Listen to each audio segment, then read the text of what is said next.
बिस्मिल्लाहिर्रहमानिर्रहीम। अस्सलाम वालेकुम माय यूट्यूब फैमिली, कैसे हैं आप सब। उम्मीद करती हूँ आप सब ठीक ठाक होंगे। मैं भी बिल्कुल ठीक हूँ। आज आपके साथ शामी कबाब की रेसिपी शेयर कर रही हूँ। किस तरह से रेशेदार बनते हैं और शामी कबाब बनाने की जो असल और ऑथेंटिक रेसिपी है वो किस तरह से है, और शामी कबाब को बनाने के लिए कौन से मसाले बहुत ज़्यादा ज़रूरी होते हैं जो हमें ऐड करने हो, और बना के फिर इसको फ्रीज़ करने का भी तरीका इंशाल्लाह आपके साथ शेयर करूँगी। तो वीडियो को शुरू करते हैं। यहाँ पे सबसे पहले एक बाउल ले रही हूँ, 2 कप यहाँ पे मैं चने की दाल ले रही हूँ। सबसे पहले हम इसे अच्छा सा वॉश करेंगे। जब भी कोई दाल या कोई चावल वगैरह आप बनाएं तो सबसे पहले ये कि वॉश अच्छा सा कर लिया करें, क्योंकि इन पे बहुत ज़्यादा केमिकल लगे होते हैं जो हमारी सेहत के लिए बिल्कुल भी ठीक नहीं है। पानी इसमें ऐड करेंगे, अच्छा से इसे वॉश करेंगे 2 से 3 दफ़ा, और इसे मैंने 2 से ढाई घंटे के लिए लाजमी भिगोना है। जब हम कोई भी शामी कबाब की रेसिपी बनाएं तो उसके लिए ये कि दाल को अच्छा सा पहले नम कर लिया करें, भिगो के रखा करें। उससे ये कि दाल बहुत सॉफ्ट हो जाती है और कबाब बहुत मज़े के बनते हैं।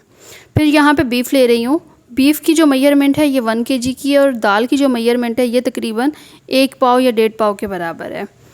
तो यहाँ पे दाल को भिगो के रखा है 2 से ढाई घंटे। दाल बहुत अच्छे से नम हो गई है। दोनों चीज़ें ऐड कर दूँगी इसमें। अच्छा, आपके पास अगर टाइम कम है तो आप प्रेशर कुकर यूज़ कर सकते हैं। अगर आपके पास टाइम ज़्यादा है तो फिर आप भले से पतीले में करें, क्योंकि अगर बोटी बहुत नॉर्मल साइज़ में है तो इतनी देर नहीं लगती है बीफ को भी गलने में। जो इसमें मेन मसाले जाएंगे, लाल जो साबुत मिर्चें हैं ये ऐड की हैं 3 से 4। काली इसमें मिर्चें ऐड कर रही हूँ, तकरीबन 1 टेबलस्पून के बराबर है। तेज़पात के पत्ते हैं। ज़ीरा यहाँ पे ऐड कर रही हूँ, तकरीबन 1 टेबलस्पून के बराबर। गरम मसाले इसमें लाजमी जाएंगे, इसमें कोई कंप्रोमाइज़ ना कीजिएगा। दालचीनी की कुछ स्टिक्स हैं। नमक इसमें जाएगा हस्बे ज़रूरत, या फिर 1 टेबलस्पून के बराबर, क्योंकि जो असल जायका आता है शामी कबाब का वो गरम मसालों के साथ ही आता है। मोटी इलायची यहाँ पे क्रश की हुई ऐड कर दूँगी। हल्दी इसमें जाएगी 1 टेबलस्पून के बराबर। पानी इसमें ऐड करेंगे, तकरीबन 1 लीटर या फिर 1.5 लीटर के बराबर आप ऐड कर दें, जिसमें ये कि दाल भी अच्छे से गल जाए और बीफ भी अच्छे से गल जाए। अच्छा सा मिक्स कर लेंगे, और आपने इसे बिल्कुल हल्की सी आंच पे कुक करना है, ऊपर ढक्कन देके। जब आप हल्की सी आंच पे कुक करेंगे तो ये कि बहुत अच्छे से ये गल जाएंगे। अच्छा, यहाँ पे अदरक लहसुन का जो पेस्ट है ये भी मैंने ऐड कर दिया था, लेकिन वीडियो में मिस हो गया तो वो नहीं दिखा सकी हूँ। अच्छा, यहाँ पे तकरीबन 35 से 40 मिनट लगे हैं। बीफ भी अच्छे से गल गया, दाल भी बहुत अच्छे से नरम हो गई है। मज़ीद यहाँ पे बीफ को चेक कर लेते हैं। ये बहुत अच्छे से सॉफ्ट हो गई है बोटी। अब इसे कूंडी डंडे में हम कर लें मिक्स, या फिर अच्छा सा इसे मिक्स करने के लिए आप चॉपर का भी यूज़ कर सकते हैं। अच्छा सा बस इसे मिक्स कर लेंगे, तमाम चीज़ों को अच्छा सा चॉप कर लेना है। और एक चीज़ याद रखिएगा, जब भी हम शामी कबाब बनाएं उसकी जो ऑथेंटिक रेसिपी होती है हमेशा बीफ के साथ ही बनती है, कीमे के साथ नहीं बनती। क्योंकि जब हम इसे बीफ के साथ बनाएंगे, गोश्त के साथ बनाएंगे, तो इसकी जो बोटी है उसके रेशे होंगे और रेशेदार कबाब बनेंगे, और वही एक ऑथेंटिक रेसिपी होती है। इसमें जो मेन मसाले ऐड कर रही हूँ, इसमें ये क्रश की हुई जो लाल मिर्ची है ये ऐड कर रही हूँ। ये जैसे ग्रीन चिली होती है सेम वही है। ये सब्ज़ी वाली शॉप से आपको बहुत आसानी से मिल जाएगी। इससे ये कि कलर थोड़ा सा अच्छा आएगा, इसलिए ये ऐड कर रही हूँ। हरा धनिया इसमें जाएगा, थोड़ा सा बारीक कर लीजिएगा आप, इसे भी ऐड कर देंगे। इसके बाद थोड़ा सा पुदीना इसमें ऐड करेंगे।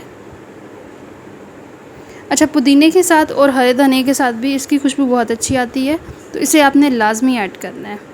अब यहाँ पे जो सबसे मेन चीज़ इसमें ऐड कर रही हूँ ये है प्याज।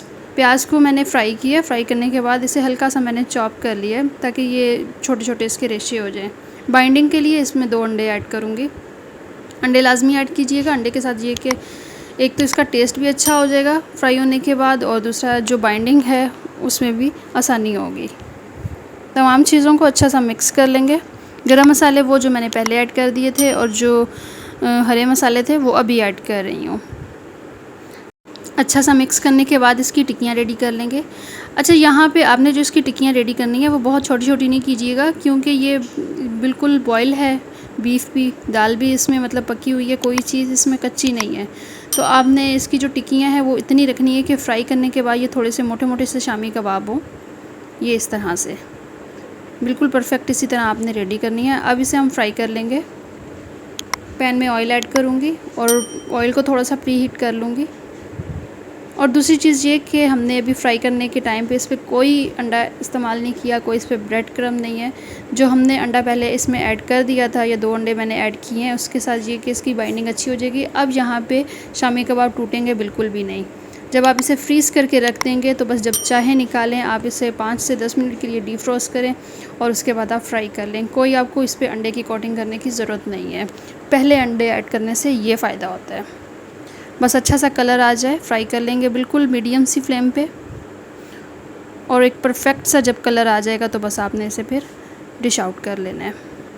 ये इस तरह से सारे शामी कबाब इसी तरह रेडी कर लूँगी, और बाकी फ्रीज़ करने का जो तरीका है वो भी आपके साथ शेयर करती हूँ, तो वीडियो को एंड तक लाजमी देखिएगा। ये इस तरह से निकाल लेंगे हम, और ये माशाल्लाह से शामी कबाब बन के रेडी हो गए हैं। ये देखें बिल्कुल रेशेदार कबाब हैं, बहुत ही परफेक्ट रेसिपी बनी है, बिल्कुल ऑथेंटिक, और इसकी जो असल रेसिपी है शामी कबाब की वो आपके साथ शेयर की है। अब इसको जो फ्रीज़ करने का तरीका है, फ्रीज़ करने का तरीका ये है कि आप इसकी टिक्कियाँ रेडी करें। टिक्कियाँ रेडी करने के बाद आपने इसे फ्रिज में रख देना है। आप इसे 1 घंटे के लिए रखें। 1 घंटे के बाद आप इसे किसी भी ज़िप लॉक बैग में ऐड करके सेव कर सकते हैं। 1 महीने के लिए, 2 महीने के लिए ये बिल्कुल भी ख़राब नहीं होंगी। जब इसे हमने 1 घंटे के लिए फ्रिज में रखा तो ये बिल्कुल सख्त सी हो गई हैं। तो बस आपने इसे निकालना है, निकाल के फ्राई कर लेना है। कोई आपको अंडे की कोटिंग करने की ज़रूरत नहीं है, कोई आपको इसके ऊपर एक्स्ट्रा कोटिंग करने की ज़रूरत नहीं है। बस आपने ज़िप लॉक बैग से निकालने हैं और फ्राई कर लेने हैं। तो उम्मीद करती हूँ रेसिपी आपको अच्छी लगी होगी। अगर रेसिपी अच्छी लगी है तो चैनल को ज़रूर सब्सक्राइब कर दीजिएगा, और वीडियो को लाइक करें, शेयर करें, साथ में लगे बेल आइकन को भी लाजमी प्रेस किया करें ताकि आने वाली हर नई वीडियो आप तक पहुँचे। अपना बहुत सारा ख्याल रखें, दुआ में याद रखें, और नेक्स्ट वीडियो तक के लिए इजाज़त दीजिए। अल्लाह हाफ़िज़।